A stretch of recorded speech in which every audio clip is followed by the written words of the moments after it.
ஹரே கிருஷ்ணா கிருஷ்ண கிருஷ்ண ஹரே ஹரே, ஹரே ராமா ராமா ராமா ஹரே ஹரே. குட்டி கதைகள் 1074. இங்கு சில பக்தரின் கதை காண்போம். முன்பு ஒரு சமயம் பெரிய ஜீயரின் குமாரர் ஆன ராமானுஜ ஐயன் என்பாருக்கு குமாரர் அவதரிக்க அவருக்கு அழகிய மணவாள பெருமாள் நாயனார் என ஜீயரின் திருநாமத்தை இட்டார்கள். பிறகு அந்த ராமானுஜ ஐயன் ஸ்ரீவில்லிபுத்தூரிலே வாழ்ந்து அருளும்போது அவருக்கு மற்றும் ஒரு குமாரர் அவதரிக்க அவருக்கு என்ன பெயர் இடுவது என பெரிய ஜீயரை கேட்டனுப்பினார்.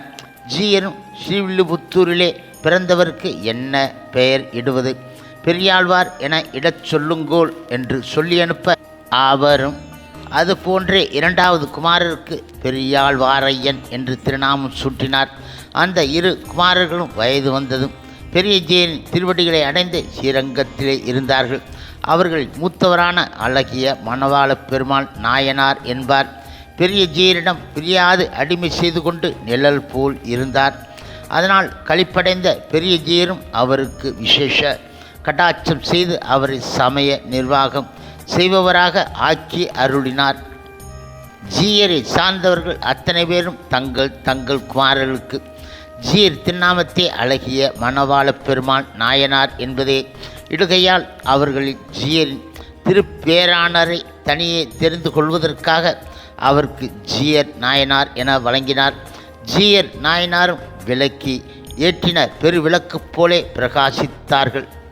முழுமுதற் கடவுள் மற்றும் பரம புருஷ பகவான் ஸ்ரீ கிருஷ்ணன் தூய பக்தரான மணவாள மா முனிகள் தம் அவதார ஸ்தலமான ஆழ்வார் திருநகரிக்கு குருகூருக்கு சென்று ஆழ்வாரை மங்களா சாசனம் செய்து வரவேண்டுமென நினைத்து நம் பெருமாளிடம் விடை கொண்டு புறப்பட்டு போகும் வழியில் தம் ஆச்சாரியரான திருவாய் மொழி பிள்ளையின் அவதார தலமான குந்தி நகரத்தில் 3 நாள் தங்கியிருந்து பிள்ளை தம்மை வாழ்விக்க பிறந்த இடமன்றோ என ஈடுபட்டு அங்கிருந்து புறப்பட்டு வழியில் இருக்கும் திவ்ய தேசங்களையெல்லாம் சேவித்து கொண்டு வந்தார். அவர் திருக்குருகூரை சுற்றியுள்ள திவ்ய தேசங்களை மங்களா சாசனம் செய்து அருளி ஆழ்வார் திருநகரிக்கு எழுந்து அருளினார். அதை அறிந்த அந்த நகரில் உள்ள நல்லார் பலரும் எதிர்கொள்ள அவர்களுடன் கூடிச் சென்று முன்னர் எதிராஜரை சேவித்து பின்பு திருவாய் மொழிப்பிள்ளை வாழ்ந்து அருளிய திருமாளிகைக்கு உள்ளே சென்று அவர் திரு ஆராதனமான இனவாயர் கொழுந்தை மங்களா சாசனம் செய்து கொண்டார்.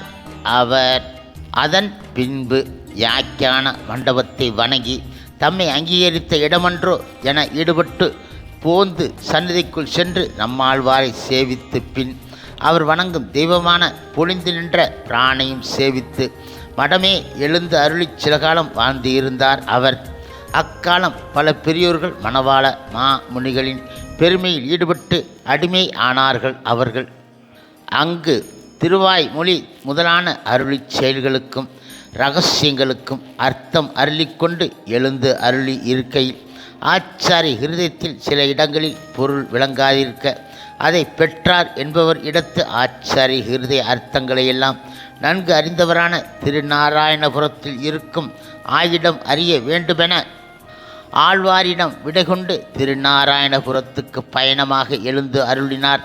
அதே காலத்தில் திருநாராயணபுரத்தில் இருந்து ஆய் என்னும் அந்த பெரிய ஜீயரின் பெருமைகளையெல்லாம் கேட்டு அவரை சேவிக்க வேண்டுமென ஆழ்வார் திருநகரிக்கு பயணமானார். இந்த ஆயிக்கு இயற்பெயர் தேவராஜர். இவர் திருநாரணருக்கு மாலை சாத்துகை முதலான கைங்கரியமையாக வாழ்ந்ததால் ஸ்ரீ சானுதாசர் என்றும், பெருமாளுக்கு பால் அமுதை காய்ச்சி ஊதி சுட்டை ஆற்றி பக்குவம் ஆக்கின வகையால் பெருமாள் அவரின் தாய் போன்ற தன்மைக்கு மகிழ்ந்து ஆய் என்று கூறியதால் அடியார்கள் திறந்து தாய் போல் பரிவு கொண்டு இருந்ததால் அவருக்கு ஆய் என்றும், திருநாராயணபுரத்தை சார்ந்தவர் ஆதலாலே திருநாராயணபுரத்து ஆய் என்று சிறப்பிக்கப்பட்டார். இந்த ஆய் என்ற பெயரை வடமொழியால் ஜனன் ஆச்சாரியர் என்று கூறுவர். இவர் திருப்பாவைக்கு ஸ்ரீவச நபூஷணத்துக்கும் வியாக்கியான நூல் செய்தார். பின்பு இருவரும் ஆழ்வார் திருநகரிக்கு சமீபத்திலே சந்தித்து கொண்டார்கள். ஒருவரை ஒருவர் வணங்கி விரும்பிய பலம் நேர்பட்டதே என மகிழ்ந்து இருவரும் ஆழ்வார் திருநகரிக்கு எழுந்து அருளினார்கள். முதலிகள் இந்த சம்பவம் எம்பெருமானாரும் பெரிய நம்பியும் மதுராங்கத்தில் நேர்பட்டபடி இருப்பது என உகந்தார்கள். பின்பு மணவாள மாமுனிகள் ஆயிடம் ஆச்சாரிய ஹிருதய காலட்சேபம் கேட்டு அதற்கு நன்றி அறிதலாக விஷயமாக இருந்தார். ஆச்சாரிய ஹிருதயத்தின் பொருள்களெல்லாம் எவரால் காட்டப்பட்டதோ அப்படிப்பட்ட திருநாராயணனுக்கு திருமாலை கைங்கரியம் செய்பவராக நிர்மல ஸ்வபிராயிருக்கும் ஆயியை அடைகின்றேன் என்ற ஸ்லோகத்தை அருளி செய்ய அதை கேட்ட அதில் தமக்கு எந்த சம்பந்தமும் இல்லை என கூறினார் அவர். மேலும் ஜீயரே அவதார புருஷர் என்றே கொண்டாடி ஆதரித்து கொண்டு சில காலம் அங்கே இருந்தார். பிறகு ஆழ்வாரிடமும் பெரிய ஜீரனும் விடைபெற்று கொண்டு திருநாராயணபுரத்துக்கு எழுந்து அருளினார். அங்கு ஆயிடம் பொறாமை கொண்டவர்கள் ஆழ்வார் திருநகரிக்கு போனவர் அதுவரை வராமையிலே அதை சாதகமாக்கி அவர் இறந்துவிட்டார் என வதந்தியை உண்டாக்கி அவருடைய சொத்தையெல்லாம் திருநாராயணனுக்கு சேர்த்து விட்டார்கள்.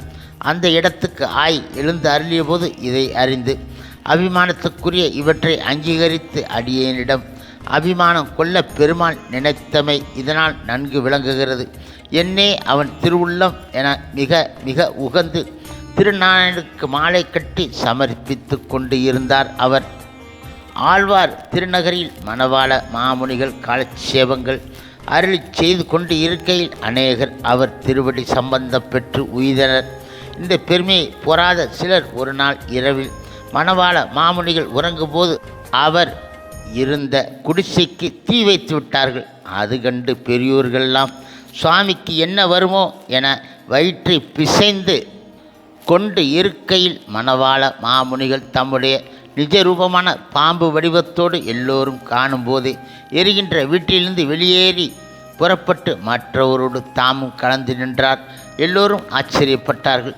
இந்த நிலை கண்ட அந்த பொறாமையாளர்கள் சிலர் பெரிய ஜீரை வணங்கி பிழை பொறுத்து அருள வேண்டி அவர் அடியை அடைந்து உய்து போனார்கள்.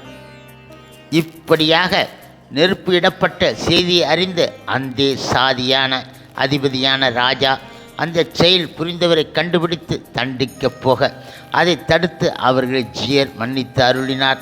அந்த பொறாமையாளரும் அந்த குணத்துக்கு அடிமைப்பட்டு ஜீயரிடம் பிழை பொறுப்பித்து கொண்டார் அவர்.